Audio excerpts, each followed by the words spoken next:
Hi, welcome to study IQ. Study IQ में आपका बहुत बहुत स्वागत है। मेरा नाम है राकेश गवालरे और आज के इस वीडियो में हम देखने वाले हैं 16 अक्टूबर 2021 से 31 अक्टूबर 2021 तक का छत्तीसगढ़ विशेष करंट अफेयर। तो आइए स्टार्ट करते हैं। पहला प्रश्न आपके सामने है, राम वन गमन पथ छत्तीसगढ़ में कहां से कहां तक बनाया जा रहा है। तो देखिए, ये राम वन गमन पथ काफी न्यूज में है और ये छत्तीसगढ़ सरकार की बहुत ही महत्वाकांक्षी योजना है, तो इसके ऊपर प्रश्न आने की पूरी संभावना है। तो आपको इसका हर एक डिटेल पता होना चाहिए, क्योंकि इसके ऊपर क्या क्वेश्चन आ जाए कोई अंदाजा नहीं लगा सकते आप। और ये बहुत ज्यादा न्यूज में, कई बार ये न्यूज में आया। तो देखिए, राम वन गमन पथ जैसा इसके नाम से स्पष्ट है, रामचंद्र जी जिस रास्ते से वनवास गए थे और छत्तीसगढ़ में उन्होंने जो मार्ग लिया था, वहां पर कई स्मारक बने हुए, कई उनके मंदिर हैं। तो उन सबको कनेक्ट करते हुए एक मार्ग बनाया जाएगा, एक रोड बनाया जाएगा, ताकि पर्यटक जब आए तो एक जगह से वो एंटर करे और पूरा का पूरा राम वन गमन पथ यानी रामचंद्र जी जहां जहां से वनवास गए थे वो पूरा देख सके। क्योंकि आप जानते होंगे कि भगवान राम हमारे भारत में हिंदू धर्म में बहुत ही बड़े आस्था के केंद्र है। इस वजह से सरकार भी ये चाहती है कि क्यों ना पर्यटन में इसका कुछ एडवांटेज लिया जाए, जबकि हमारे पास बहुत सारे उनसे संबंधित स्थल हैं। तो ये कहां से कहां तक बनाया जा रहा है, इसको मैप के माध्यम से हम समझेंगे। पहले ये आपको पता होना चाहिए कि ये कोरिया जिले के सीतामढ़ी हरचौका से सुकमा जिले के रामाराम तक बनाया जाना है। कहां से? कोरिया जिले के सीतामढ़ी हरचौका से कहां तक? सुकमा जिले के रामाराम तक। कितना? Total 2260 kilometre, 2260 kilometre. इतनी लेंथ का ये पथ बनाया जाएगा, या इसे सर्किट भी नाम दिया गया है। देखिए, अब इसको मैप के माध्यम से देखते हैं। तो इसका सही जवाब तो डी है, ये सब गलत है। बलरामपुर, कवर्धा, मुंगेली ये सब रॉन्ग है। तो देखिए, ये है मैप और इसमें आपको दिखाई दे रहा होगा ये कोरिया डिस्ट्रिक्ट है। अगर नहीं दिखाई दे रहा तो मैप तो आपको पता होना ही चाहिए। आई होप आप जानते होंगे ये कोरिया डिस्ट्रिक्ट यहां से शुरू होगा और कुछ इस तरह से घूमते हुए ये पथ इस प्रकार से बहुत सारे डिस्ट्रिक्ट से पास होगा और लास्ट में यहां पर मिलता है सुकमा। तो देखिए कितना प्यारा ये सर्किट बन रहा है, कितना प्यारा ये पथ है। इसको अगर हमने अच्छी तरह से डेवलप कर दिया तो डेफिनेटली पर्यटन जो उद्योग है हमारे यहां पर काफी बढ़ने की इसकी संभावना है। इसीलिए मैंने बोला है कि ये छत्तीसगढ़ सरकार का बहुत ही महत्वाकांक्षी प्रोजेक्ट इसे कहा जा रहा है, और ये बन गया तो डेफिनेटली इससे हमारा पर्यटक उद्योग काफी एडवांटेज में रहेगा। तो यहां से यहां तक, कोरिया से सुकमा तक। अगले प्रश्न के बारे में बात करते हैं। छत्तीसगढ़ के नवगठित टी कॉफी बोर्ड का अध्यक्ष किन्हें बनाया गया है? तो राज्य के मुख्यमंत्री, ये गलत जवाब है। इसका सही आंसर है राज्य के कृषि मंत्री। तो इस समय हमारे राज्य के कृषि मंत्री कौन है? तो वो हैं रविंद्र चौबे जी। इनका नाम आपने सुना होगा डेफिनेटली, क्योंकि ये राज्य के कृषि मंत्री हैं और इनकी अध्यक्षता में टी कॉफी बोर्ड बनाया गया है। और देखिए, आपको पता होगा हमारे पूरे भारत में और पूरी दुनिया में टी और कॉफी की काफी डिमांड है, क्योंकि भारत में भी इसका उपयोग किया जाता है और बाहर भी हमारे यहां से टी और कॉफी एक्सपोर्ट की जाती है। अब अगर देखा जाए तो हमारे छत्तीसगढ़ में भी इसके लिए क्लाइमेट फेवरेबल है, यानी हमारे छत्तीसगढ़ में भी टी कॉफी लगाया जा सकता है। तो क्यों ना हम इसका एडवांटेज ले, क्योंकि ये बहुत ज्यादा डिमांड में है। तो इस वजह से सरकार इनको एनकरेज कर रही है किसानों को कि आप भी टी कॉफी लगाइए। तो उसके लिए सरकार ने ये बोर्ड बनाया, टी कॉफी बोर्ड, और एक टारगेट रखा है कि 3 वर्ष में, अगले 3 वर्ष में लगभग 10,000 एकड़ जमीन पर हमें क्या स्टार्ट करना है? टी कॉफी की खेती शुरू करवानी है। ये टारगेट हमारी जो वर्तमान सरकार है उसने रखा है। तो इसमें इंपॉर्टेंट क्या? राज्य के कृषि मंत्री ये टी कॉफी बोर्ड के अध्यक्ष होंगे। अगले 3 वर्षों में 10,000 एकड़ में टी कॉफी का खेती करने का टारगेट हमारी सरकार ने रखा है। अगले प्रश्न पर आते हैं। हाल ही में सरगुजा जिले में विशेष रूप से कौन सा पर्व मनाया गया? तो गंगा दशहरा इसका सही जवाब है, क्योंकि नवरात्रि, तीज त्योहार ये सब तो गलत जवाब है, क्योंकि ये तो हर जगह होते हैं लगभग। गंगा दशहरे में विशेष क्या है सरगुजा में? तो सरगुजा में एक तालाब है, यानी एक जलाशय है, और ऐसा कहा जाता है कि इस जलाशय में इस विशेष दिन पर गंगा जी आकर विराजमान होती, ऐसा किंवदंती में है। और जो भी व्यक्ति यहां पर इस दिन क्या करता है, स्नान कर लेता है, तो उसे गंगा स्नान का पुण्य मिल जाता है। इस वजह से ये विशेष है, बहुत दूर दूर से यहां पर लोग आते हैं। तो ये पर्व कहां पर मनाया जाता है, सरगुजा जिले में। अब ये आर्ट एंड कल्चर के लिए इंपॉर्टेंट हो सकता है, इस वजह से मैंने यहां पर डाल दिया। गंगा दशहरा पर्व कहां से बिलोंग करता है, तो ये सरगुजा से बिलोंग करता है। करंट अफेयर में भी ये न्यूज में था। अगले प्रश्न पर आते हैं। IANS यानी Indo Asian news service C voter governance index के अनुसार देश के सभी मुख्यमंत्रियों में राज्य के मुख्यमंत्री श्री भूपेश बघेल की लोकप्रियता रेटिंग है। तो देखिए इसका आंसर है पहले स्थान पर। वैसे तो ये मुझे पॉलिटिकल प्रश्न लगता है, फिर भी सिंस इसमें ये इंडेक्स मेंशन था और इंडेक्स परीक्षा में कभी कभी शायद इस टाइप की भी आ जाए, इस वजह से मैंने इसमें डाल दिया। और ये सर्वे किसने किया था, IANS यानी इंडो एशियन न्यूज सर्विस और सी वोटर ने मिलकर किया। और जितने भी चीफ मिनिस्टर हैं हमारे भारत में, उनमें रेटिंग देखी गई तो उसमें पहले स्थान पर रहे हमारे छत्तीसगढ़ के मुख्यमंत्री श्री भूपेश बघेल जी, यानी इनकी काफी लोकप्रियता है। अगले प्रश्न पर आते हैं। बादल अकादमी का निर्माण कहां किया गया है, तो देखिए इसका जैसे ही मैं फुल फॉर्म बताऊंगा आप सारी चीजें समझ जाएंगे। BADL यानी क्या, Bastar academy of dance art and language, ये इसका full form. Bastar academy of dance art and language, तो डेफिनेटली ये कहां पर बनेगी, बस्तर में बनेगी ये एकेडमी।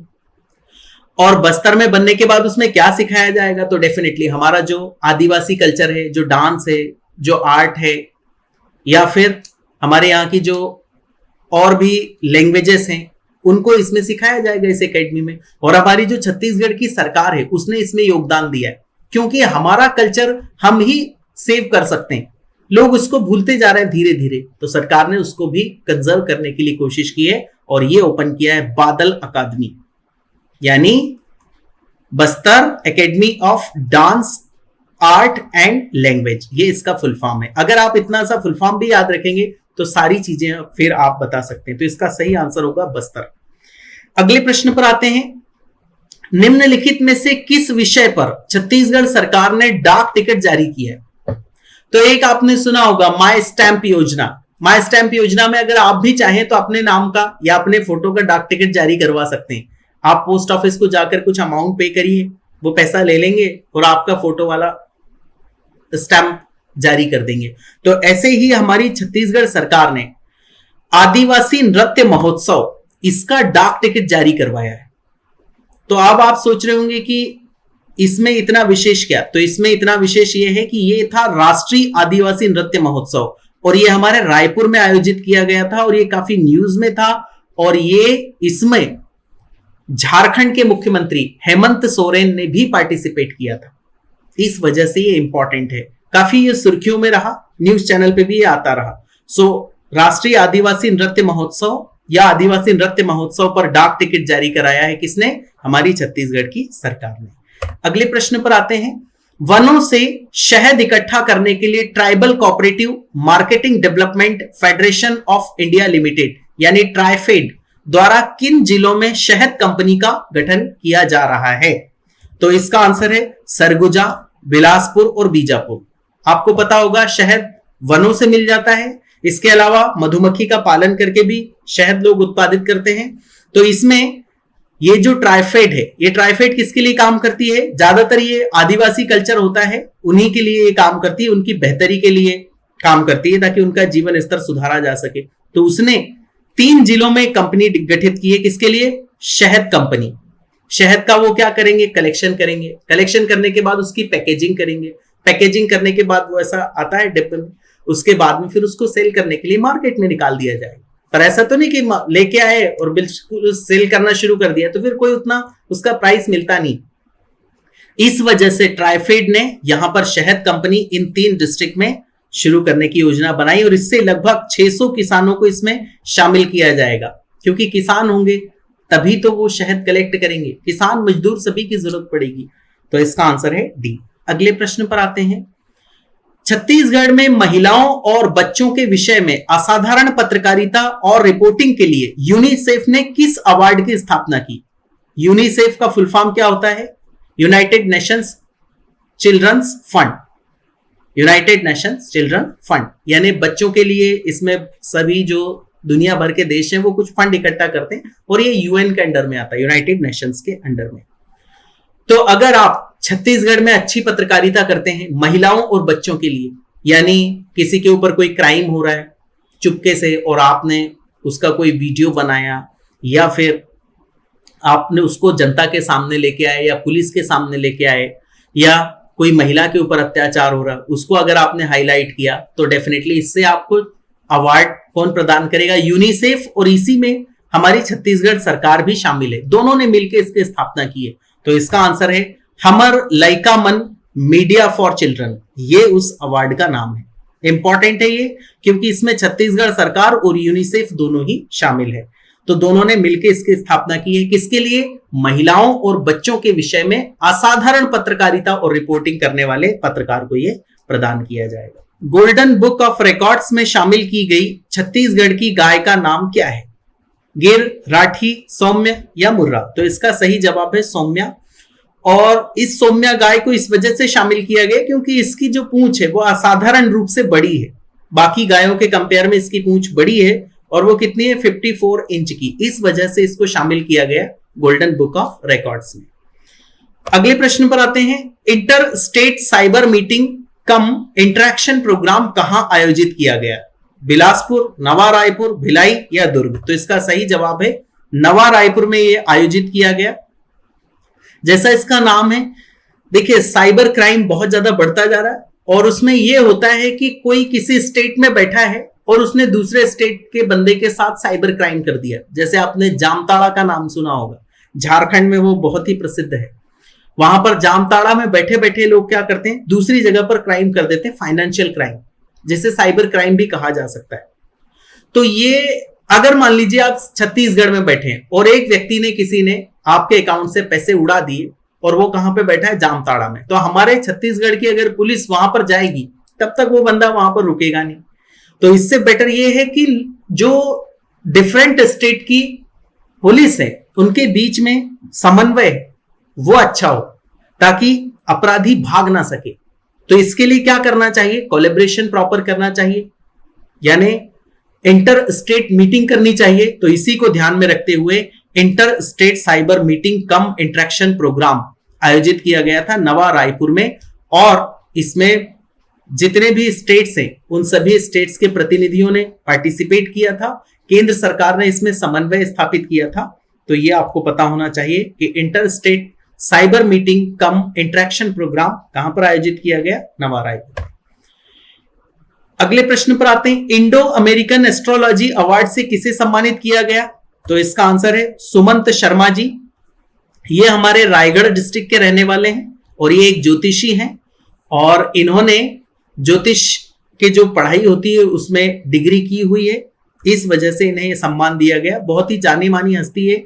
और इंडो अमेरिकन एस्ट्रोलॉजी अवार्ड, तो आप सोच रहे होंगे कि ये कहां पर दिया गया होगा? अमेरिका में। जी नहीं, दिल्ली में ही ये समारोह आयोजित किया गया था और दिल्ली में ही इन्हें यह अवार्ड प्रदान किया गया सुमंत शर्मा जी को, जो कि है रायगढ़ के, और ये क्या है? एक एस्ट्रोलॉजिस्ट है, ज्योतिष।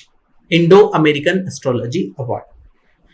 अगले प्रश्न पे बात करते हैं। बायोफ्यूल के क्षेत्र में किए जा रहे उल्लेखनीय कार्य के लिए छत्तीसगढ़ को कौन सा अवार्ड दिया गया है? तो इसका सही आंसर है India green energy award. Biofuel क्या होता है वो आपको पता होना चाहिए। तो एक होता है फॉसिल फ्यूल और एक होता है बायोफ्यूल। फॉसिल फ्यूल यानी क्या? जो कि लंबे समय में बन के तैयार होता है, जैसे कि कोयला कई वर्षों में तैयार होता है, पेट्रोलियम, ये सब क्या है? ये फॉसिल फ्यूल्स हैं और इनका ड्रॉबैक ये है कि ये कभी न कभी खत्म हो जाएंगे। इसके अलावा ये एटमॉस्फेयर को भी बहुत ज्यादा प्रदूषित करते हैं। तो बायोफ्यूल उसकी जगह पर अगर हम लाएंगे तो उससे ये होगा कि एक तो हमारे क्लाइमेट को, ग्लोबल वार्मिंग से हम बचा सकेंगे।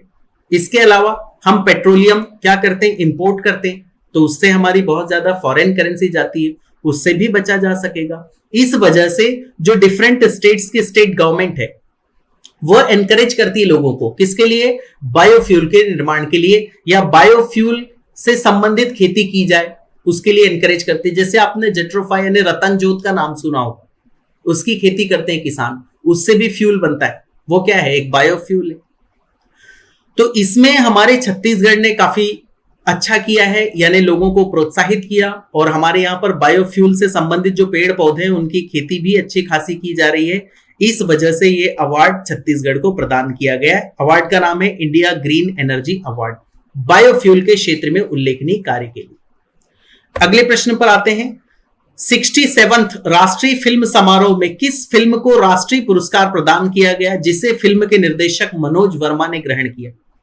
तो देखिए, ये तो पहले भी बहुत ज्यादा न्यूज में रह चुकी है। ये फिल्म का नाम है भूलन द मेज, और एक उपन्यास है भूलन कांदा, उस पे आधारित ये फिल्म है, और ये काफी अवार्ड जीत चुकी है भूलन द मेज, और काफी दिनों से ये न्यूज में भी है। और इसको 67th राष्ट्रीय फिल्म समारोह में राष्ट्रीय पुरस्कार भी प्राप्त हो चुका है, इसलिए ये इंपॉर्टेंट है। इसके निर्देशक कौन है? मनोज वर्मा जी। और इसको हमारी जो स्टेट गवर्नमेंट है, स्टेट गवर्नमेंट ने भी 1 करोड़ रुपए का क्या दिया था? अनुदान दिया था, क्योंकि ये हमारे छत्तीसगढ़ के विषय पर बनी हुई है, और ये छत्तीसगढ़ की पहली फिल्म है जिसे इस तरीके का राष्ट्रीय पुरस्कार प्राप्त हुआ है। किस स्थान को आदिवासियों की जीवन शैली और संस्कृति के प्रदर्शन के लिए विकसित किया गया है? तो इसका सही आंसर है आसना। ये कहां पर है? बस्तर में। तो आपने देखा होगा कई टूरिस्ट ऐसे होते हैं जो जंगलों में जाना पसंद करते हैं, खासकर जो आदिवासी जीवन शैली है उसको समझने की कोशिश करते हैं, उनकी संस्कृति को समझने की कोशिश करते हैं, या फिर उनके बीच में कुछ दिनों तक रहने की कोशिश करते हैं। तो इसी को ध्यान में रखते हुए हमने इस स्थान को यानी आसना बस्तर को विकसित किया है, ताकि ज्यादा से ज्यादा वहां पर टूरिस्ट अट्रैक्ट हो। किस वजह से? आदिवासियों की जीवन शैली और उनकी संस्कृति समझने के लिए, उसको कुछ समय के लिए जीने के लिए। तो इसी को ध्यान में रखते हुए हमने इसको विकसित किया है। अगले प्रश्न पर आते हैं। छत्तीसगढ़ हर्बल्स दिवाली मेला कहां आयोजित किया गया? तो इसका सही आंसर है पंडरी, रायपुर में यह आयोजित किया गया। और हमारे छत्तीसगढ़ के जो हर्बल प्रोडक्ट हैं उनके ऊपर इस मेले में 15% का क्या रखा गया था? डिस्काउंट। तो इसके ऊपर सीधा प्रश्न ये बन सकता है कि छत्तीसगढ़ हर्बल्स दिवाली मेला कहां पर आयोजित किया गया? तो ये पंडरी, रायपुर में आयोजित किया गया। राष्ट्रीय आदिवासी नृत्य महोत्सव कहां आयोजित किया गया? तो इसके बारे में हम पहले भी डिस्कस कर चुके हैं। यह आयोजित किया गया रायपुर में, और इसमें जो मुख्य अतिथि थे वो कौन थे? हेमंत सोरेन जी, जो झारखंड के मुख्यमंत्री थे। राष्ट्रीय आदिवासी नृत्य महोत्सव के इसमें पूरे दुनिया के देश को भी बुलाया गया था, उसमें 8 देशों को बुलाया गया था, तो 7 ने पार्टिसिपेट किया, और जितने भी हमारे राज्य हैं उन सभी राज्यों को बुलाया गया था। राज्यों को बुलाने से मतलब वहां का जो स्थानीय प्रतिनिधि है यानी आदिवासी समुदाय है, उन्हें बुलाया गया है कि आइए आप भी अपनी कला का यहाँ पर प्रस्तुतिकरण दीजिए, आप भी अपनी कला को प्रदर्शित कीजिए। तो 8 में से जो 7 देश हैं उसके आर्टिस्ट यानी कलाकारों ने इसको अटेंड किया और अपनी कला का प्रदर्शन किया, और जितने भी 8 देश के अलावा जो यूनियन टेरिटोरी और स्टेट्स हमारे भारत के हमने बुलाए थे, उनके भी बहुत सारे कलाकारों ने वहां पर प्रस्तुति अपनी दी। तो इसका आंसर है रायपुर। अगले प्रश्न पर आते हैं। प्लास्टिक कचरे के निष्पादन और प्रबंधन के लिए कहां पर एक प्लांट लगाया जा रहा है? तो आपको पता होगा कि जो बड़ा शहर होता है वहीं पर इस तरीके की प्रॉब्लम आ जाती है, तो इसका आंसर है रायपुर में। रायपुर में जो कचरा है उसको निष्पादित यानी इकट्ठा किया जाएगा एक जगह पर, और इकट्ठा करने के बाद में प्लास्टिक कचरा, उससे टाइल्स बनाई जाएगी। टाइल्स समझते होंगे जो घरों में लगाई जाती है, वो टाइल्स का फिर क्या किया जाएगा? उसको सेल किया जाएगा इस प्लांट के माध्यम से। पहले तो कचरे से टाइल्स आपने बना ली और उस टाइल्स को आपने सेल कर दिया। ऐसा प्लांट कहां पर लगाया जाना है? रायपुर में। किस जिले में एक मेडिकल कॉलेज शुरू करने की अनुमति केंद्र सरकार ने प्रदान की है? तो इसका सही आंसर है कांकेर। और इसके साथ ही हमारे यहां पर अब टोटल जो मेडिकल कॉलेजेस है वो कितने हो जाएंगे? 11। उसमें से 8 क्या है? गवर्नमेंट मेडिकल कॉलेजेस हो जाएंगे। 3 क्या है? Private medical colleges. केंद्र सरकार अनुमति देती है किसके लिए? मेडिकल कॉलेज शुरू करने के लिए, क्योंकि ये बहुत ही रिस्की काम होता है, इतना आसान नहीं होता। हो सकता है आपने अच्छी फैसिलिटी नहीं दी और लोगों के स्वास्थ्य के साथ खिलवाड़ हो गया। इस वजह से इतना इजीली इसकी अनुमति दी नहीं जाती। फिर भी कांकेर में एक मेडिकल कॉलेज खोलने की अनुमति दे दी और यहां पर 100 सीटें मिलेंगी जो स्टूडेंट्स है उन्हें एक एकेडमिक ईयर में। So this is the end of the video. बहुत बहुत धन्यवाद। जय हिंद।